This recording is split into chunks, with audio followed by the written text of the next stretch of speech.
Doc Rivers as head coach of the 76ers. Like, Where you at on that? it is probably the best option that they had because, as we previously talked about, everybody who's better than him is either already has a job or is retired. And like I think when they were first fired Brown, people would say like get Jay Wright to the point like Jay Wright made like an official statement. He's like, I'm staying at Villanova, basically. Because like of course they'd be like get Jay Wright. He's clearly a very very good coach. But like this is for as far as a coaching thing goes, like just getting the best coach possible. This is probably the best. Like this is realistically as good as it would have gotten for 76ers. Now I'm less sold on him trying to move either Embiid or Simmons because like I think they can play together. You just have the wrong roster like around them. But what do you think about it? Um, I just find it hilarious that the best option that we have is a man who has the stink of losing 3-1 leads in the playoffs.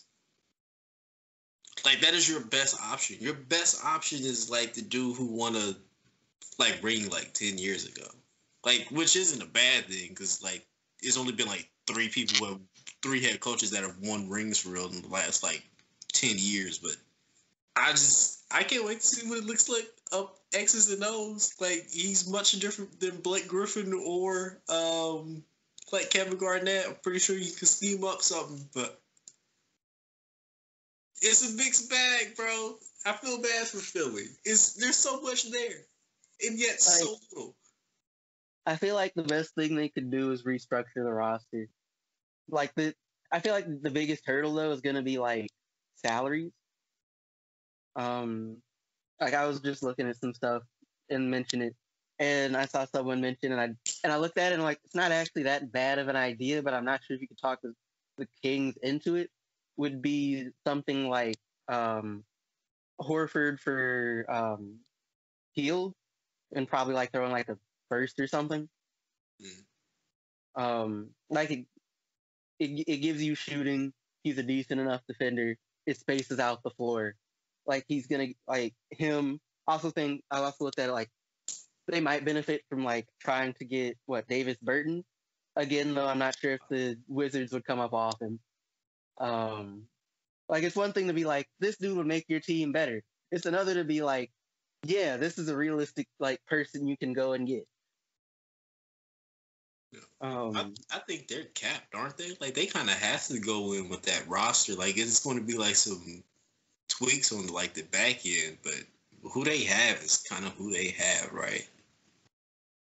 I think so more or less because like dudes have big contracts and like that's the issue with trying to trade them too. Even if other teams want them, it's like you got to make those salaries. You're probably gonna have to make those salaries met or like something.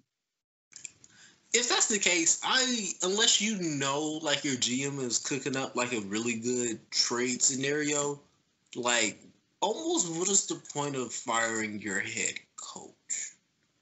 Because especially if like I get that his scheme isn't working, but like, you just gonna roll the dice on the other dude's scheme not working? I mean, scheme working. Like especially if you already know what his scheme is. Like I just. Like Sucks. I'm not sure where like I've run across before, but I think that basically like a lot of times firing coaches, it's very much the coaches are just kind of the scapegoat. Not to say that like every coach that gets fired is a wonderful coach, but it's just like if it's not the coach, then like it's probably the GM, and like the GM isn't about to be like it's me, the problem is me. So like of course they're gonna like blame the coach and by firing and like fire the coach because either that or like what's that phrase?